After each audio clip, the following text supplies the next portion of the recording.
भगवान के सामने दीपक जलाते समय रखें इन बातों का ध्यान।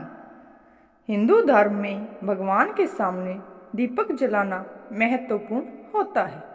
दीपक की लौ बहुत ही पावन और पवित्र माना गया है। ऐसा कहते हैं कि दीपक बिना जलाए पूजा संपन्न नहीं होती है। मंदिर में दीपक जलाते समय कुछ नियमों का पालन करना चाहिए। आइए उन नियमों के बारे में ज्योतिष एक्सपर्ट डॉक्टर राधाकांत वत्स से जानते हैं। किस दिशा में जलाएं? दीपक जलाते समय दिशा का पालन करना चाहिए। मंदिर के पास दीपक को पश्चिम दिशा में ही रखना चाहिए। इस दिशा में पॉजिटिव एनर्जी को आकर्षित कर सकता है। दाहिने हाथ का इस्तेमाल। आप भगवान के सामने दीपक जलाते समय इस बात का ध्यान रखें कि अगर आप भगवान के दाहिने हाथ हैं तो घी का दीपक जलाएं। बाहिने हाथ का इस्तेमाल। अगर आप भगवान के बाएं हाथ की तरफ बैठे हुए हैं तो ऐसे में तेल का दीपक जलाएं। बहुत शुभ माना जाता है।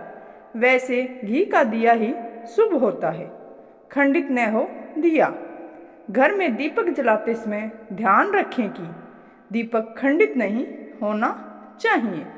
खंडित या टूटे दीपक के इस्तेमाल से घर में नकारात्मकता आती है। दीपक जलाने का फल। घी का दीपक भगवान को समर्पित करने के लिए जलाया जाता है।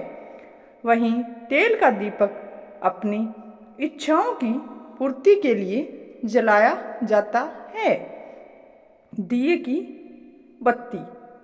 घर के मंदिर में दीपक जलाते समय इस बात का ध्यान रखें कि घी के दीपक में फूल बत्ती और तेल के दीपक में खड़ी हुई लंबी बत्तियों का इस्तेमाल करें।